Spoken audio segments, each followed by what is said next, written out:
So எல்லாமே வெறுமை எல்லா இடத்துலையும் அழகாக இருக்க வேண்டிய அவசியம், அழகான விஷயங்களை மட்டும் முன்னாடி மட்டும் கண்ணாடி வைக்க வேண்டிய அவசியம் இல்லை. சில அழகற்ற விஷயங்களும் இருக்குது, அதில் காமிக்கிறது தப்பு கிடையாது. அதாவது படங்கிறது வந்து இவருக்கு பிடிக்கும் அவருக்கு பிடிக்காதுன்னு எடுக்கக்கூடாது. அவர் எடுத்த பின்னாடி வேணா அவர் கருத்து சொல்லலாம், அதுக்கான சுதந்திரம் இருக்குது, பிடிக்குது பிடிக்கலன்னு. அவங்க இஷ்டத்துக்கு என்ன வேணா, உங்களை நான் சென்டர் ஆஃப் அட்ராக்ஷன் என்ன இழுக்கணும், என்ன நீ பார்த்து தான் அவரு என்ன வேணா பண்ணுவேன். இப்போ நீங்க என்ன பண்றீங்க, எல்லாரும் என்னையே பாக்குறீங்களா? நான் சும்மா சென்டர் ஆஃப் அட்ராக்ஷன் என்ன இழுக்கணும், நீங்க என்ன பார்த்து தான் ஆகணும். இப்போ சிவகார்த்திகேயன் வந்து உள்ள வந்தாரு, அதுக்கப்புறம் மாக்காப்பா உள்ள வந்தாரு சினிமாக்குள்ள. இது மாதிரி உள்ள வரவங்க இருக்காங்க, ரேடியோலேருந்து வர்றவங்க இருக்கிறாங்க, ஆர்ஜேயா இருக்கிறவங்க சினிமாக்குள்ள வர்றாங்க. ஸோ இது மாதிரி ஒரு இப்போ வந்து பார்த்தீங்கன்னா இன்ஸ்டாகிராம் சோசியல் மீடியாக்குள்ளேருந்து சினிமாக்குள்ள வர்றாங்க. எனக்கு இது இல்லைன்னா எனக்கு இந்த வாழ்க்கையே போச்சு, ஒரு ஃப்ரேம்லையாவது வந்துட்டு நான் செத்துடணும் அப்படிலாம் நினச்சிட்டு சினிமாக்குள்ள வரக்கூடாது. சார், நீங்க ரொம்ப நாள் கழிச்சு ஒரு ஹீரோ ரோல் பண்றீங்க இல்லையா? சோ ஜோக்கர் படத்துல பார்த்ததுன்னு நினைக்கிறேன். சோ இப்போ ரொம்ப நாள் கழிச்சு பண்றப்போ ஏன் இந்த கேப்? இடையில மின்னல் முறையில் கிட்டத்தட்ட அது ஹீரோ தான், டபுள் ஹீரோ. அப்புறம் மலையாளத்துல 4ஆம் முறான்னு ஒரு படம் வந்து நானும் பிஜு மேனும் பண்ணோம். அப்புறம் இந்திரான்னு ஒரு படம் பண்ணியிருக்கிறோம், நானும் ஆஷா ஷரத்தும். ஸோ நிறைய ரோல்ஸ் வந்து நான் கொஞ்சம் மின்னல் முரளிக்கு அப்புறம் மலையாளம் ஃபிலிம்ஸில் இது பண்ணியிருந்தேன். எனக்கு நல்ல ஒரு கதை வேணும், அடுத்து நல்ல ஒரு கதையை எதிர்பார்த்து நான் காத்துட்டு இருந்தேன். ஸோ அந்த டயத்தில் தான் பாட்டில் ராதா வந்தது. இது நான் கேப்பாக பார்க்கல, இது வந்து ஒரு அதாவது நீங்கள் சம்டைம்ஸ் வந்து வெளியூர் போவீங்களா, டூருக்கு போவீங்களா, அப்போ வீட்டுக்கு திரும்பி வந்து என்னடா எங்கடா இத்தனை நாளாக காணும் அப்படின்னு கேட்டால் எப்படி இருக்கும், அதான் தெரியும் இப்போ நான் ஊருக்கு போயிட்டேன்னு. அந்த மாதிரி தான் நான் பார்க்குறேன். இது ஒரு கேப்பு, நான் லைம்லைட்டில் இல்லை, நான் அண்டர் ரேட்டட் ஆக்டர் அந்த மாதிரிலாம் நான் பார்க்கல. கேப்ல ப்ரிப்ரேஷன் அண்ட் ரெஸ்ட்டு, அப்புறம் அடுத்து என்ன செய்யலாம் அப்படிங்கிற யோசனை. ஏன்னா நான் தியேட்டர் பேக்ரவுண்ட்லேருந்து வந்திருக்கிறேன், எனக்கு வந்து ஆக்டிங் ரிலேட்டடாக எனக்கு நிறைய விஷயங்கள் கற்றுட்ருக்கேன், இன்னமும் லேர்ன் பண்ணிகிட்ருக்கிறேன், நிறைய விஷயங்கள் பண்ண முடியுங்கிற ஒரு நம்பிக்கை இருக்குது, ஆக்டிங்கை வேறு மாதிரி ப்ரெசென்ட் பண்ண முடியும் அப்படிங்கிற நம்பிக்கை இருக்குது. ஸோ அதனால நான் ஸ்லோவா ஏறுறேன். ஓகே சார், கண்டிப்பா சார். ஸ்லோ அண்ட் ஸ்டெடி ஆயிடுறேன். ஆமா சார், இப்போ வந்து பாத்தீங்கன்னா படம் வர்றதுக்கு முன்னாடி ஒரு எதிர்பார்ப்பு, ஒரு எக்ஸ்பெக்டேஷன் வச்சிருந்திருப்பீங்க. சோ படம் வந்த பிறகு அந்த ஒரு எக்ஸ்பெக்டேஷன்ஸ் ஃபுல்ஃபில் ஆச்சா உங்களுக்கு? கண்டிப்பா ஆச்சு. எஸ்பெஷலி 2 படமும் பாட்டில் ராதாவும் பயங்கர ரிசல்ட் கொடுத்துருந்தாங்க ஆடியன்ஸு, ப்ளஸ் குடும்பஸ்தனுக்கும் ரொம்ப பெரிய வரவேற்பு கொடுத்துருந்தாங்க. ஏன்னா அதனுடைய காமெடி ஃப்ளேவர் ரொம்ப ஜாஸ்தி. இதில் குடும்பஸ்தன் வந்து out and right comedy flavour.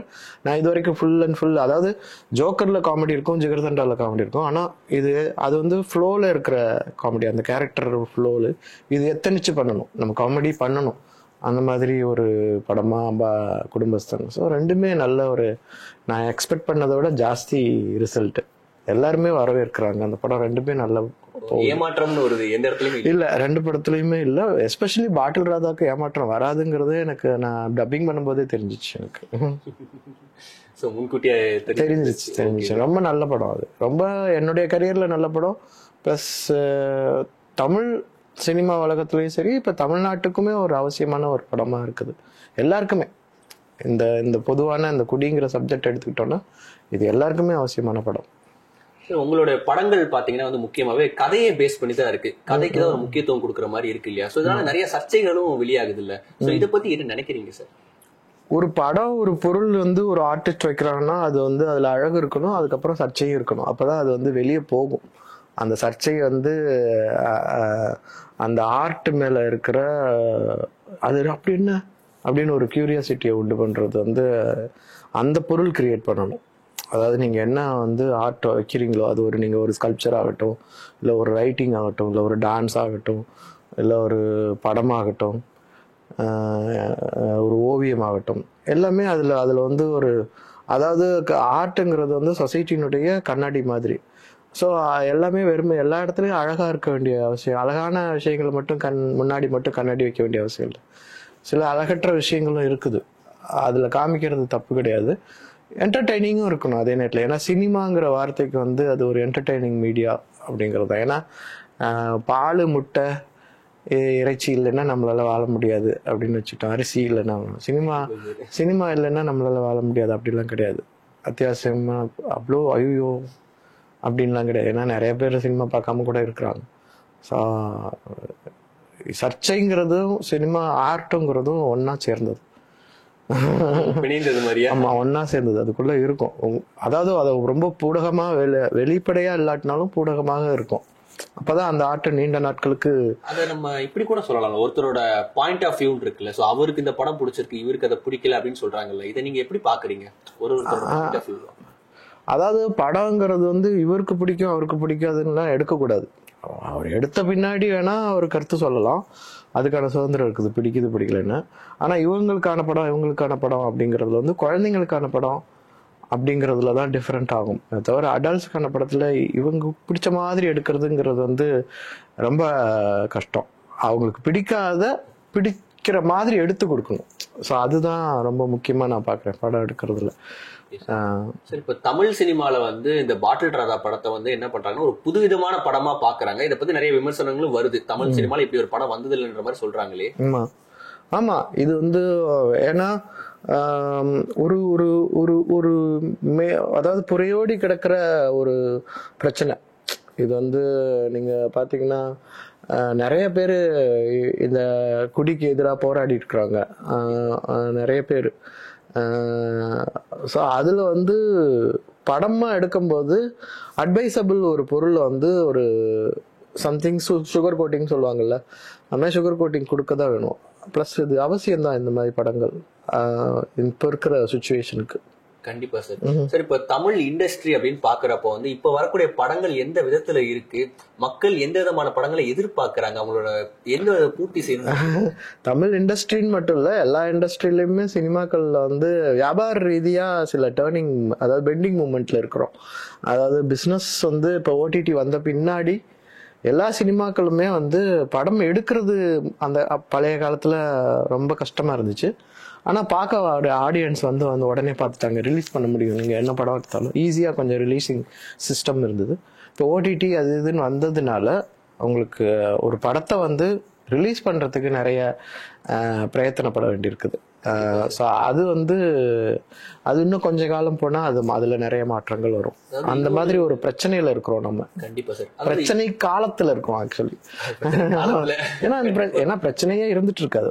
இந்த பிரச்சனை இந்த காலத்துல இன்னொரு ஒரு 3-4 வருஷத்துக்கு 3 வருஷம் அட்லீஸ்டுக்கு எடுக்கும். ஒரு இந்த ஓடிடி சினிமா, தமிழ் சினிமாவோட நிலை, இந்தியன் சினிமாவோட நிலை, பிசினஸ், கிரியேட்டிவிட்டி, இது எல்லாமே ஒரு ஒரு 3-2 இயர்ஸ் போயிடுச்சுன்னா மாறிடும். கண்டிப்பா சார்.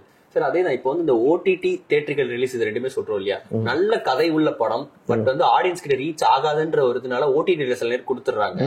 அதே நேரத்துல ஒரு கமர்ஷியல் படம் மட்டும்தான் தியேட்டர்ஸ்ல வருதா? ஏன் இந்த ஒரு மனநிலைக்கு வந்து டைரக்டர்ஸ் தள்ளப்படுறாங்களா? ஏன் இந்த ஒரு சூழ்நிலை? இல்ல, அதான் சொல்றேன்ல, இது ஒரு பெண்டிங் பீரியட். அதாவது திடீர்னு ஒருத்தர், நீங்க டீ கடை வச்சிருக்கீங்க, திடீர்னு ஒருத்தர் வந்து தமிழ்ல இன்னொரு டீ கடை போடுறாரு.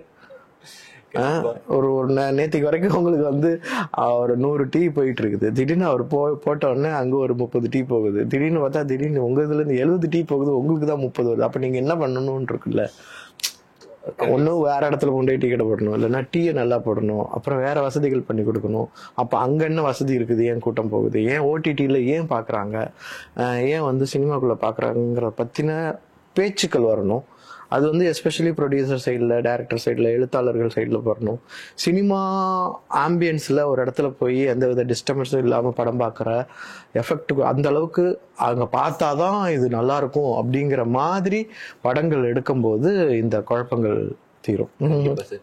இப்ப பாத்தீங்கன்னா சினிமாக்குள்ள வரணும் அப்படின்னு சொல்லி நிறைய இளைஞர்கள் ஆகட்டும் என்ன பண்றாங்கன்னா, இந்த மாதிரி நடிக்கிறது, அது ஒரு இன்ட்ரெஸ்டா எடுத்து நடிக்கிறாங்க. நிறைய ஷார்ட் பிலிம் நடிக்கிறாங்க, படத்துலயும் நடிக்கிறாங்க, சின்ன சின்ன ஆல்பம் சாங்ஸ்ல நடிக்கிறாங்க. ஆனா இந்த இன்ஸ்டாகிராம் அப்படின்ற ஒரு இடத்துக்கு வரப்போ பாத்தீங்கன்னா வந்து அவங்க ரீல்ஸ் அப்படின்ற ஒரு விஷயத்துல வந்து நடிக்கிறாங்க இல்லையா, சின்ன சின்ன ஆடியோ போட்டு நடிக்கிறாங்க, மிமிக் பண்ணி நடிக்கிறாங்க. சோ இதை எப்படி சார் பாக்குறீங்க? ஒரு நடிகரா இந்த இடத்துல எப்படி பாக்குறீங்க? நடிகரா நான் பாக்குறது இருக்கட்டும், நான் உங்கள்கிட்ட அதையே கேட்கிறேன், நீங்க அதெல்லாம் பாக்குறீங்களா?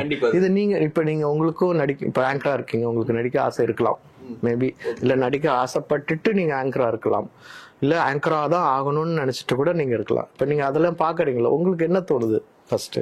என்னோட கருத்து என்னன்னா, அதை பாக்குறப்போ வந்து நமக்கு ஒரு ஒரு குறுகிய டைம் இருக்கு. ஒரு வேலையை முடிச்சுட்டு ஒரு வேலைக்கு ஷிஃப்ட் ஆகிற குறுகிய டைம், ஒரு 15 மினிட்ஸ் இருக்குன்ற கேப்ல அந்த ஒரு அவன் போற ஒரு 1 நிமிஷம் வீடியோ 2 நிமிஷம் வீடியோ பாக்குறதுக்கு ஒரு சிரிப்பு ஊட்டுதா, நம்ம என்டர்டைன் பண்ணுதான்றதான் பாக்குறோம். இதுவே ஒரு படங்கள்னு வர்றப்போ அதை எடுத்துக்க முடியல இல்லையா? அதான் இது வந்து இன்ஸ்டாகிராம் வந்து ஒரு சோசியல் மீடியா, நிறைய வேலைக்கு இடையில அதை போய் பார்ப்பாங்க. ஸோ அப்போ அதில் வந்து ரொம்ப இப்போ என்ன பார்க்கப்படணுங்கிறதுக்காக நிறைய விஷயங்கள், அதாவது நிறைய வேலைகள் இடையில திடீர்னு எடுத்து அப்படின்னு பார்த்துட்டு டக்குன்னு வைக்கிறது அந்த மாதிரி தானே இருக்கும்போது, அந்த ஏக்குள்ள இவ யாரா அப்படின்னோ இல்லை இவ யாரா அப்படிங்கிற இடத்துக்குள்ளேயோ நம்ம போக வைக்கணும். ஸோ அந்த கட்டாயத்தில் இருக்கிறதுனால இது இப்போ வந்து, அதாவது ஒரு சேலஞ்ச் வருது, ஒரு சேஞ்சஸ் வருது, ஒரு பாட்டில் நெக் வருது, கூட்ட நெரிசலில் உள்ளே போயிட்டு வெளியே வருவோம்ல, அதுக்கு பேர் பாட்டில் நெக்கும்பாங்க. ஸோ அந்த டைம் அது சோசியல் மீடியாவினுடைய ரீச் வந்து அதிகமாக இருக்கிற டைம்.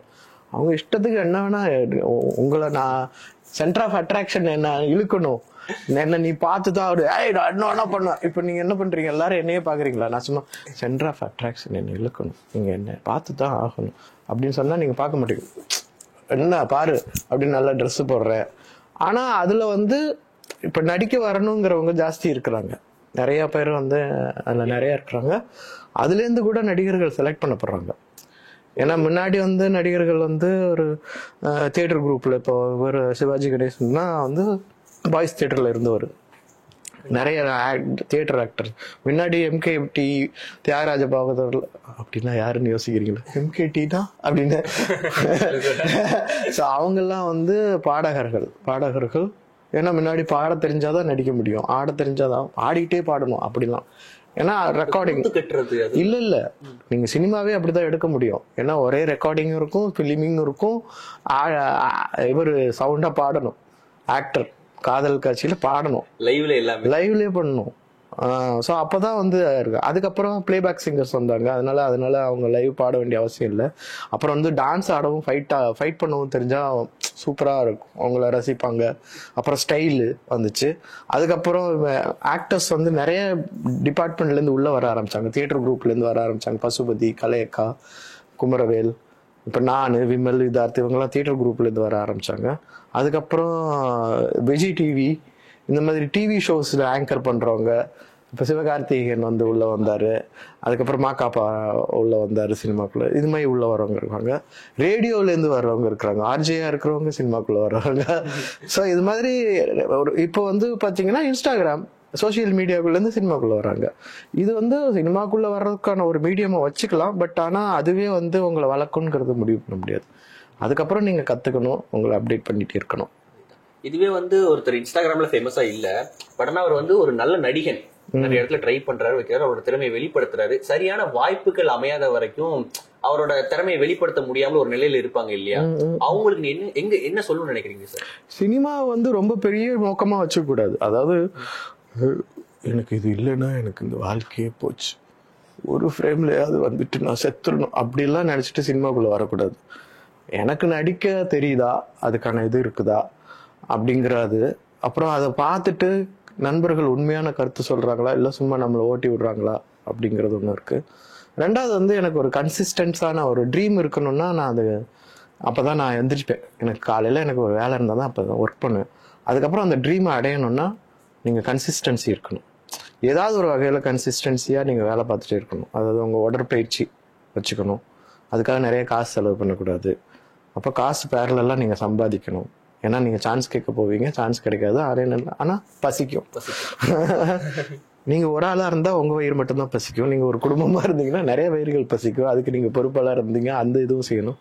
ஸோ அதனால் நீங்கள் ஒரு வேலையை, ஒரு கலையை கற்றுக்கணும். ஒரு மியூசிக் இன்ஸ்ட்ருமெண்ட் வாசிக்க கற்றுக்கணும், ஒரு மார்ஷியல் ஆர்ட் கற்றுக்கணும், ஒரு டான்ஸ் ஃபார்ம் முடிஞ்சால் டான்ஸ் ஃபார்ம் கற்றுக்கலாம், உங்கள் உடற்பயிற்சி வந்து டெய்லி வச்சுக்கலாம்.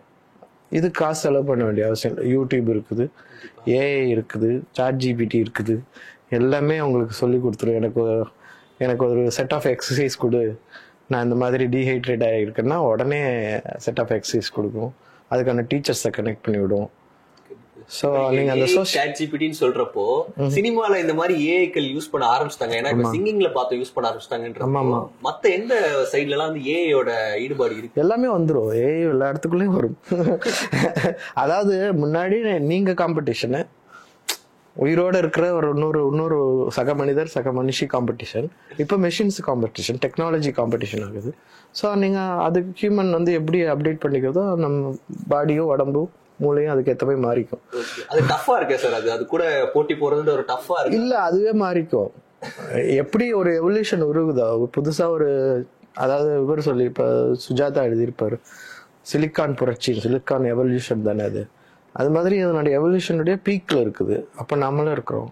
அப்ப பேரலி நம்மளும் எவல்யூட்டி ஆகிறோம்ல. சின்ன குழந்தைங்கலாம் சொல்லுவாங்க, என்னென்ன தெரியல, போனை கொடுத்தா போதும் லாக் எடுத்துடுறா, 2 வயசு 3 வயசு தான் ஆகுதுன்னு சொல்றாங்கல்ல. அதே இது நான் குழந்தையா இருக்கும் போதுல என் கையில எதோ கொடுத்த போனை பார்த்தாலே பயந்து போட்டு இது என்னடா அப்படின்னு போயிருப்பேன். ஸோ அந்த மாதிரி மாற்றம் இருக்குது. நீங்க இப்போ ஒரு படம் பண்றீங்கன்னா அது எந்த விதமான ஆடியன்ஸ் கிட்ட போகணும்னு சொல்லி முக்கியமா பாக்குறீங்க சார்? எல்லா ஆடியன்ஸ் கிட்டையும் தான், பர்டிகுலர் ஆடியன்ஸ் எல்லாம் கிடையாது. பர்டிகுலர் ஆடியன்ஸ் அப்படி எல்லாம் கிடையாது, எல்லா ஆடியன்ஸ் கிட்டையும் போய் சேரணும். அதுக்காக அதுல வந்து சர்டிபிகேட்ஸ் இருக்குல்ல, யூஏ, அந்த பொறுப்பு தணிக்கை குழுக்கும் இருக்குது. இந்த ஆடியன்ஸ் தான் பார்க்கணும், இந்த ஆடியன்ஸ் பார்க்க கூடாது, இந்த ஆடியன்ஸ் வந்து ஹெல்ப்போட பார்க்கணும். எல்லா ஆடியன்ஸ்குள்ளேயும் போகணும்.